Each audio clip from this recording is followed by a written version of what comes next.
नमस्कार, स्वागत है आपका न्यूज़ लॉन्चर पर। मैं हूँ नीलू व्यास।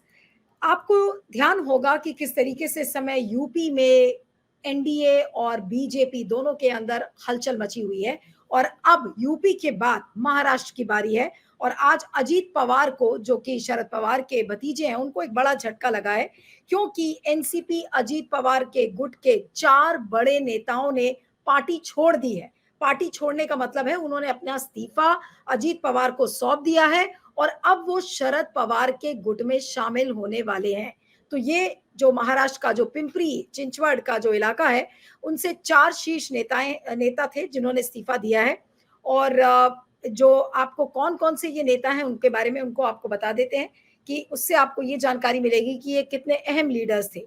एनसीपी की पिंपरी चिंचवड़ इकाई के जो प्रमुख हैं, अजित गवाड़े, उन लोगों में शामिल हैं जिन्होंने अजीत पवार को अपना इस्तीफा सौंप दिया है। अन्य नेताओं में पिंपरी चिंचवड़ छात्र विंग के प्रमुख यश साने और पूर्व पार्षद राहुल भोसले और पंकज भालेकर शामिल हैं।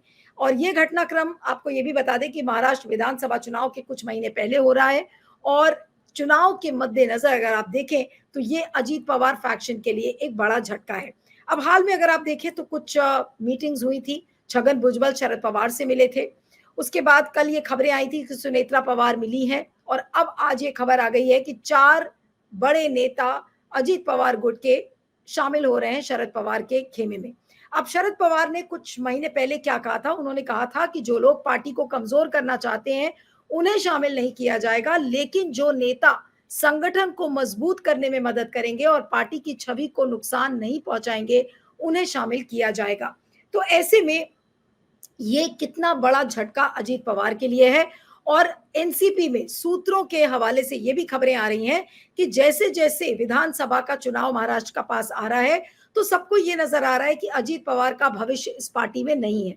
अब आपको जिक्र के तौर पर बताना चाहती हूँ कि जो आरएसएस की महाराष्ट्र की वीकली मैगजीन है, विवेक, उसमें भी इस बात का जिक्र किया गया था कि एनसीपी के साथ जो बीजेपी ने गठबंधन किया महाराष्ट्र में, वो ठीक नहीं था और वो उनकी विचारधारा के विपरीत था।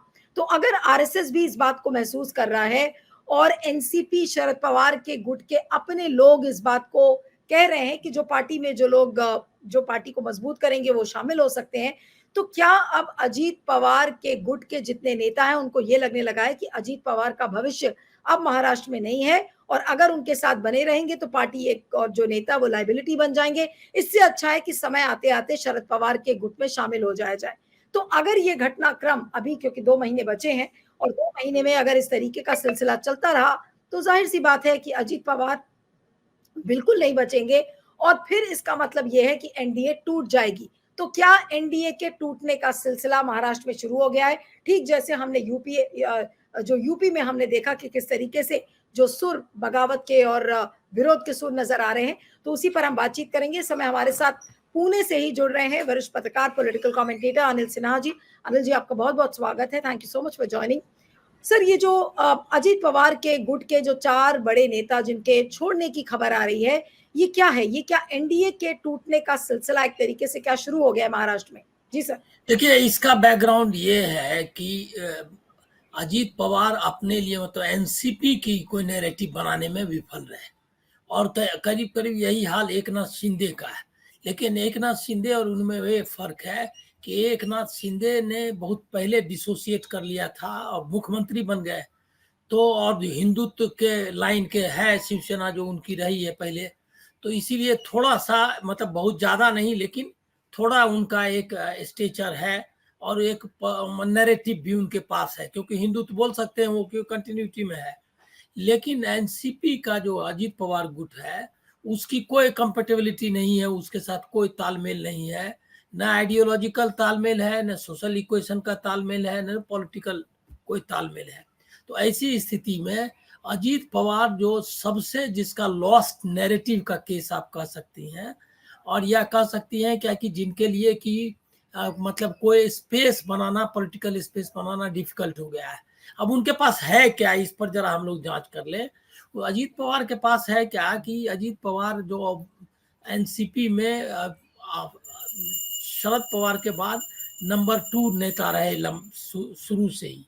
मतलब जिस समय से उन्होंने एक यंग पर्सन, एक नौजवान के रूप में पार्टी ज्वाइन किया था, तो उस समय से ही लोग मान रहे थे कि वो उत्तराधिकारी हैं शरद पवार के, और वो लिगेसी उन्होंने हासिल की थी। लेकिन दिक्कत ये है कि शरद पवार ने उस लिगेसी को जब नकार दिया कि आप हमारे इनहेरिटर नहीं है, उन्होंने ही खुद नकारा, तो निकल गए। तो और वो एक लिगेसी सोशल एंड पॉलिटिकल है, उसमें एक नैरेटिव है जिसमें सेकुलरिज्म का, डेमोक्रेसी का, कांग्रेस की जो ओल्ड लिगेसी है माइनस सोनिया गांधी, क्योंकि वो उन्हीं के वजह से गए बाहर की विदेशी मूल का कारण बता करके, तो वो लिगेसी के अलावा एक anti BJP RSS anti Shiv Sena एक लिगेसी रही है, मतलब हिंदुत्व एंटी हिंदुत्व लिगेसी रही। उस लिगेसी को वो इनहेरिट नहीं कर सकते, इसीलिए कि उन्होंने उनसे ही हाथ मिला लिया है, तो उनके पास कोई नैरेटिव नहीं है। संगठन के कुछ लोग, उनके पास पावर है, शुगर फैक्ट्रीज का ये, और जो पॉलिटिक्स की जो पावर है, इक्वेशन है, यही आप देखेंगे। देखिए जनता में उनकी कोई लिगेसी नहीं रह गई, लेकिन विधान परिषद की सीटें उन्होंने जीत ली, इसीलिए कि वो जो इक्वेशन है, जो कि ईडी की वजह से या वेस्टेड इंटरेस्ट आप कह सकते हैं उसकी वजह से है, उसको कंट्रोल अभी भी करते हैं। तो लेकिन वो चुनाव में काम नहीं आया और ना आगे आने वाला है। तो जो लोगों को अपने पॉलिटिकल कैरियर के लिए भविष्य की चिंता है, नौजवान है या ये है वर्कर्स है, वो उनको जल्दी जल्दी छोड़ रहे हैं। इसमें ये जो गवाने का नाम आया है, ये सब इम्पोर्टेंट पुणे के आसपास के क्षेत्रों के लीडर्स हैं, और इनका छोड़ना जो है इसका संकेत है कि जो पुणे का बेस्टियन है, बारामती इसी का हिस्सा रहा है पुणे का, तो और कुछ जो बारामती लोकसभा कंस्टिट्यूएंसी है उसका कुछ हिस्सा पुणे में ही आता है, तो वो जो है वो बिखरने लगा है। जो कोर है एनसीपी का, शरद पवार का भी और इनका भी, दोनों का सेंटर है बारामती और पुणे, वहां पर बिखराव शुरू हो गया। लेकिन एक बात आपको मैं ध्यान दिला दूं कि ये जो शरद पवार की लीडरशिप है, इसको किसी ने नहीं नकारा। आप देखेंगे, आपको याद होगा कि एनसीपी भी, मतलब अजीत पवार भी उन्हीं का फोटो लगाते थे, तो जिसके लेकर के वो कोर्ट में भी गए कि हमारा फोटो क्यों लगा रहा है, और उन्होंने चुनाव आयोग में भी शिकायत की, और उनका कहना था कि हमारी फोटो मत लगाओ, हम तुमको डिसोन करते हैं। तो ये पक्का था कि अजीत पवार हो चाहे छगन भुजबल हो या कोई भी हो, वो उनकी लीडरशिप को चैलेंज करने की स्थिति में नहीं था।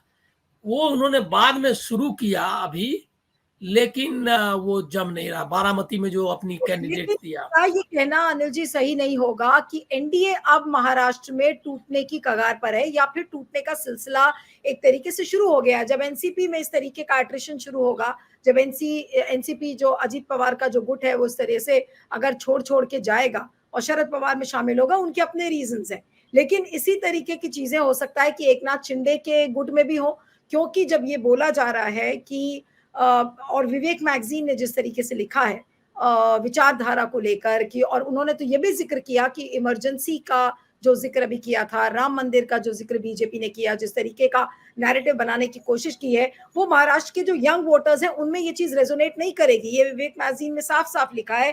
तो क्या अब बीजेपी वाकई में अपनी स्ट्रैटेजी को रिकैलिब्रेट कर सकती है महाराष्ट्र के लिए? हो सकता, अगर नहीं करेगी तो एनडीए पूरी तरह टूट ही जाएगा। जी नहीं, देखिए महाराष्ट्र की बात नहीं है, ये जो विवेक मैगजीन का इशारा है कि इसका मतलब कि एनडीए में दो, ये तो जो आप देख रही हैं बिखराव, वो पॉलिटिकल बिखराव है। पॉलिटिकल है इस इन द सेंस कि उनको लग गया है कि अब ये रिजेक्ट कर रहे हैं लोग एनडीए को, मतलब बीजेपी एंड मोदी। देखिए हम लोगों को इस बात को मतलब ज्यादा लाग लपेट से नहीं करना चाहिए।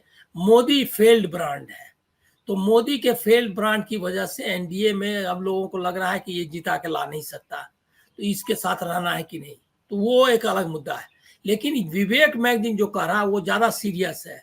वो ये है कि इसका मतलब आरएसएस और बीजेपी में इस बात का तेजी से मंथन चल रहा है कि जो लाइन हम लोग अभी ले रहे हैं, जैसे राम मंदिर वाला लाइन या आपातकाल वाला लाइन, ये इससे क्या काम बन जाएगा? इसका मतलब कि वो सिर्फ महाराष्ट्र के लिए नहीं कह रहे हैं, वो विवेक चूंकि मराठी की मैगजीन है, इसलिए महाराष्ट्र सेंट्रिक दिखाई देती है, लेकिन इसका अर्थ यह है कि आरएसएस और बीजेपी में इस बात की बहुत मतलब का मंथन चल रहा है कि कौन सा तरीका हो रिवाइव करने का। और वो मोदी में इंटरेस्टेड नहीं है आरएसएस, अब वो इंटरेस्टेड है कि बीजेपी और जो आरएसएस की BJP as a political tool और Hindutva as a an ideological tool, इस विचारधारा को कैसे बचाया जाए और संगठन को कैसे बचाया जाए।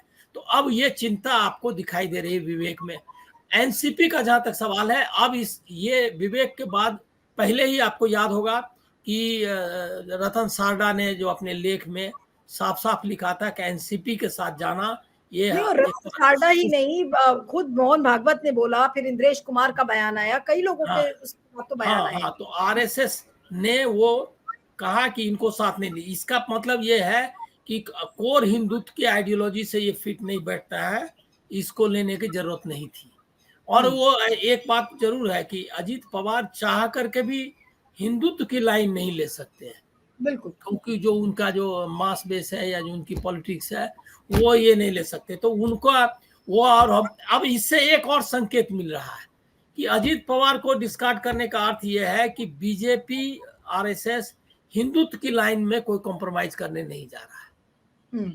वो उसी को कोर अपना एजेंडा बनाएगा। ये में भी क्या कहते हैं, इलेक्शंस में, महाराष्ट्र के इलेक्शंस में भी ये पक्का है। तो इसीलिए अब ये पक्का हो गया, लगभग तय है कि देर सवेर अजीत पवार को सोचना है कि क्या करना है हमको। एक चर्चा चल रही है जिसकी आपको मेंशन करना जरूरी है कि अजीत पवार एक थर्ड फ्रंट बनाने की बात कर रहे हैं, ऐसा चर्चा है, जिसमें कि वंचित बहुजन अघाड़ी, दलित पार्टी प्रकाश अम्बेडकर की, और वो और ओवैसी की पार्टी, मतलब जो बी टीम जो काम करती रही है, वोट कटवा का काम करती रही है अभी तक के इलेक्शंस में, दलित और मुसलमान का, उनको साथ लेकर के एक थर्ड फ्रंट बनाना, ताकि अगर अजीत पवार थर्ड फ्रंट बनाते हैं तो उसमें उनका सिवाय वोट काटने के उनका क्या फायदा, उनका क्या लाभ होगा, और उनके साथ कितने लीडर्स जाएंगे। आज जो चलन है कि भाई सभी लोग उनके पार्टी के अब छोड़ कर शरद पवार को जाना चाहते हैं, ज्वाइन करना चाहते हैं। उनको लग रहा है कि भाई अजीत पवार के साथ रहने में लाइबिलिटी है और उनकी पार्टी का कोई, उनके गुट का कोई भविष्य नहीं है, तो इससे अच्छा है कि शरद पवार की पार्टी में चले जाओ। तो जब ये चीज बढ़ेगी तो फिर अजीत पवार को हासिल क्या होगा उस थर्ड फ्रंट को बनाने का। आप समझ लीजिए कि जो छगन भुजबल मिले हैं शरद पवार से, वो किस लिए मिले हैं, या ये लोग जो गए हैं किस लिए गए हैं। वो लोग इसके लिए अनकंफर्टेबल है कि ये एक सुसाइडल पाथ पर जा रहे हैं, पॉलिटिकल सुसाइड करने के लिए तैयार है अजीत पवार। अगर वो प्रकाश अम्बेडकर के साथ और मतलब ओवैसी का उतना नहीं, लेकिन प्रकाश अम्बेडकर के साथ अगर कोई थर्ड फ्रंट बनाते हैं तो ये एकदम। क्या कोई पुख्ता खबर है कि छगन भुजबल ने ये बात, हालांकि जब वो छगन भुजबल उस दिन शरद पवार से मीटिंग करके निकले तो उन्होंने कहा कि हमने तो मराठा और ओबीसी आरक्षण को लेकर बातचीत की थी, लेकिन अगर ये भी बातचीत हुई है कि अगर अजीत पवार इस तरीके का थर्ड फ्रंट बना रहे हैं तो फिर क्या ये इस बात को लेकर खबरें छपी हैं थर्ड फ्रंट को लेकर? खबरें छपी हैं, लेकिन थर्ड फ्रंट बनाने मतलब ये बात चर्चा में है यहाँ, या खबरें भी छपी है कि ये थर्ड फ्रंट बनाने की कोशिश की जा रही है। और वो प्रकाश अम्बेडकर के लिए विन विन सिचुएशन है, क्योंकि सीटें जीतना उनका उद्देश्य कभी रहा ही नहीं है, ये साफ क्लियर हो गया है। वो जो है उनका इतना ही उद्देश्य रहता है, जो वोट काटने वाला जो आप मायावती अभी उत्तर प्रदेश में कर रही हैं, वो लंबे समय से महाराष्ट्र में करते रहे हैं। और उनकी पोजीशन इतनी, एक बात जरूर है कि उनका एक वोट बैंक है जो 7-8-9% समझिए वोट उनके पास है, जो कि वो उनके वोट करता है चाहे किसी भी हालत में, और उसने वो दिखाया है ऑलवेज। और ये कई सीटें अभी जो आप 30 सीटें देख रही हैं, तो इससे ज्यादा सीटें मिलने वाली, कम से कम 5-6 सीटों पर तो उन्होंने निश्चित तौर पर हरा दिया। क्या कहते हैं, 3 या 4 से 5 सीट जो है वो तो एकदम निश्चित तौर पर बहुजन विकास अघाड़ी के कारण ही, वंचित बहुजन अघाड़ी के कारण ही हारी है, मतलब इंडिया गठबंधन हारा है। तो इसीलिए वो, उसमें कोई डाउट का कोई क्वेश्चन नहीं है कि लोग दोनों हाथ मिला सकते हैं, लेकिन ये सुसाइडल होगा। हमको लगता है अजीत पवार इतने कच्चे खिलाड़ी नहीं है, वो इधर उधर करते हुए अल्टीमेटली उनके लिए मुश्किल है। मुझको लग रहा है क्या कि देखिए एनसीपी का दोनों धड़ा धड़ा एक इकट्ठा हो सकता है, यह भी थोड़ा दूर की कौड़ी लगती है, लेकिन इलेक्शंस के पहले मुझको लगता है कि ये होगा। छगन भुजबल भी जो गए हैं इसीलिए ना कि अगर ये थर्ड फ्रंट वगैरह बनाएंगे तो करियर उनका उनका पूरी तरह साफ हो जाएगा।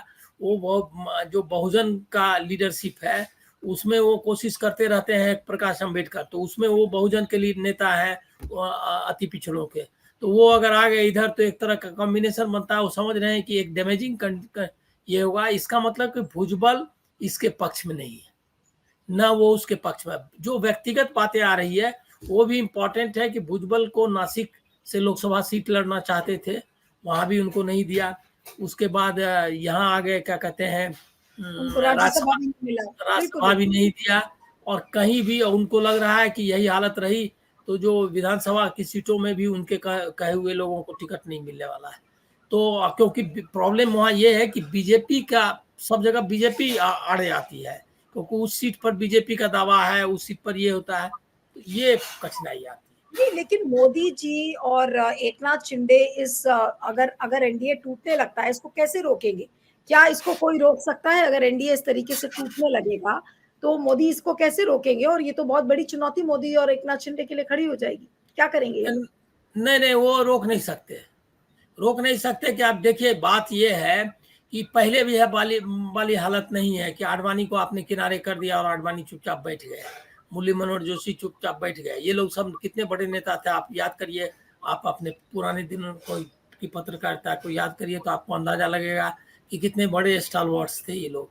लेकिन इनको आरएसएस ने बिठा दिया मोदी के आने पर, तो वो बैठ गए। ये अब होने वाला नहीं है, क्योंकि एक तो है क्या कि जैसे देवेंद्र फडणवीस है, देवेंद्र फडणवीस उनके चाहते हैं, लेकिन मोदी उनको बिठाए हुए हैं। चित्र आता है क्या कि वो मिल रहे हैं एकनाथ शिंदे और उनके पीछे खड़े हैं, मतलब मोदी साथ मिला रहे हैं एकनाथ शिंदे और पीछे देवेंद्र फडणवीस। तो आप बताइए कि बीजेपी की क्या लीडरशिप रहेगी। और आरएसएस चाह करके भी वो इसको टाल नहीं पा रहा, चूंकि अमित शाह और ये क्या कहते हैं मोदी जो एकनाथ शिंदे को बनाए हुए हैं। अच्छा, एकनाथ शिंदे चाह करके भी बीजेपी के नेता नहीं बन सकते। अगर वो चले भी जाए उनके अंदर में तो बीजेपी में अभी एक्सेप्टेंस उनको मिलना मुश्किल है। तो बहुत डिफिकल्ट सिचुएशन है, इसको रोकना मुश्किल है नेशनल लेवल पे भी और महाराष्ट्र के लेवल पे भी। तो इसका मतलब तो ये है अनिल जी कि कितनी भी प्लानिंग मोदी और शाह कर ले, महाराष्ट्र में बहुत ही ज्यादा टफ खेल है इस बार बीजेपी के लिए, यानी कि संभाले नहीं संभलेगा इसका मतलब। देखिए एक चीज और है कि ये जो अलायंस इन्होंने बनाया है वो तो ईडी का अलायंस है ना। वो जो उसमें कॉमन जो फैक्टर है वो ये नहीं है कि कोई आइडियोलॉजिकल अलायंस है। ये एक एकदम जिसको कहते हैं क्या कि आप क्या कहेंगे इसको, मतलब ये एक तरह का गैंग टाइप का सिचुएशन है। तो कि डर के मारे कि जेल जाएंगे इसके लिए बनाया हुआ है। और मोस्ट ऑफ द लीडर्स उसी भुजबल क्यों गए वहां? भुजबल को कोई कोई नेसेसिटी थोड़ी थी, एकदम नहीं जाना चाहिए था उनको। लेकिन उनका दिलीप वलसे पाटिल जिनके जो बोलते भी नहीं है, दिलीप वलसे पाटिल कुछ बोल नहीं रहे हैं। क्यों? इसीलिए कि शरद पवार के खिलाफ बोल नहीं सकते, वो उन्हीं के पैदा किए हुए नेता है। अब अजीत पवार को लग रहा था क्या कि हम स्टैंड कर जाएंगे, उनकी लीगेसी छीन लेंगे, वो पॉसिबल नहीं हो पाया।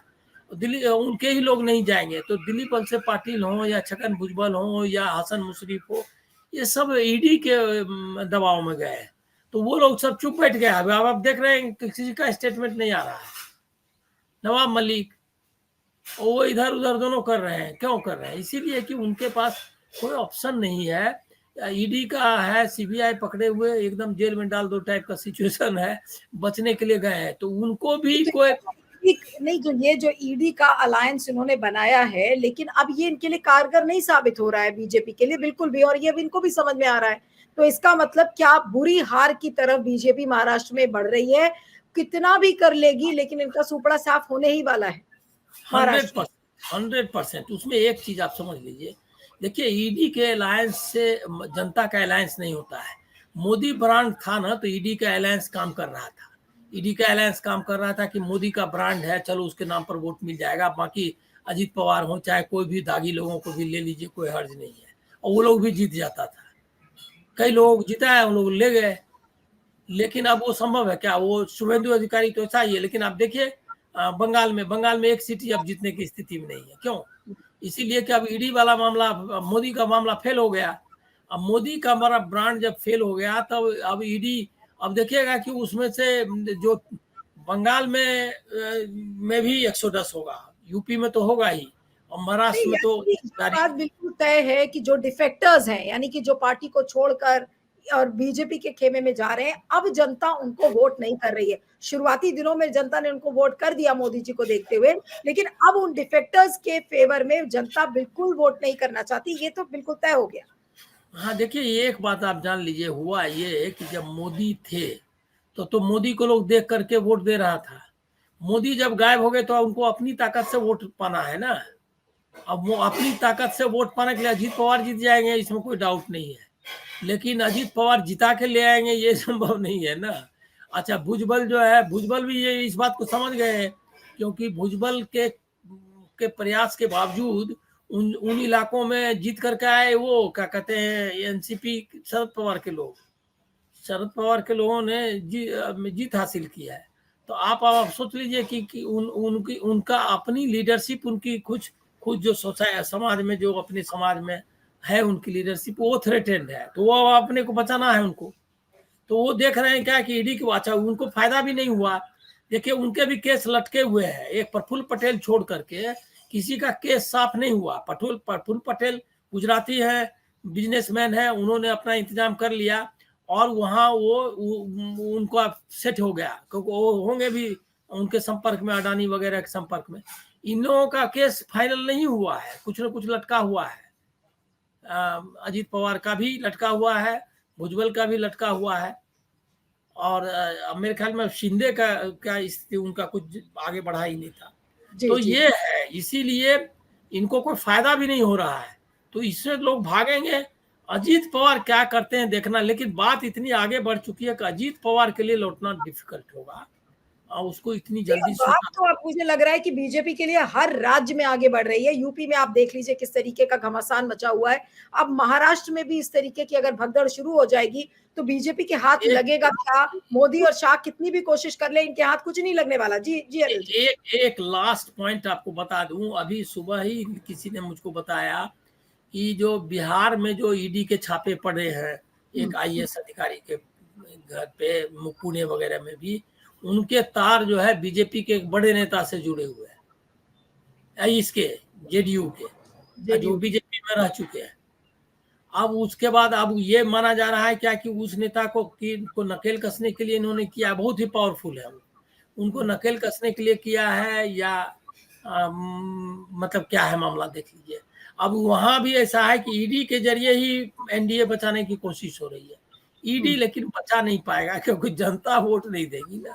ईडी ईडी का बस जनता पे तो नहीं चलता है, भले नेताओं पे चला ले, लेकिन जनता के दिमाग पर कि जनता किसको वोट देगी उस पर तो ईडी का बस नहीं चल रहा है। मोदी और शाह इस बात को समझ ले तो ही अच्छा होगा, वरना पार्टी तो उनके हाथ से निकल ही रही है। अब गठबंधन भी धीरे धीरे करके अब टूटेगा, जो कि शुरुआत महाराष्ट्र में दिख रही है। साफ एनडीए के टूटने के संकेत इस समय मिल रहे हैं। क्या मोदी और शाह इसको बचा पाएंगे? ये बवंडर है एक तरीके का, एक आंधी है, लेकिन इस आंधी से क्या बच पाएंगे मोदी और शाह, ये बड़ा सवाल है। आपका बहुत बहुत शुक्रिया। Thank you so much Anil ji. Thank you so much for joining.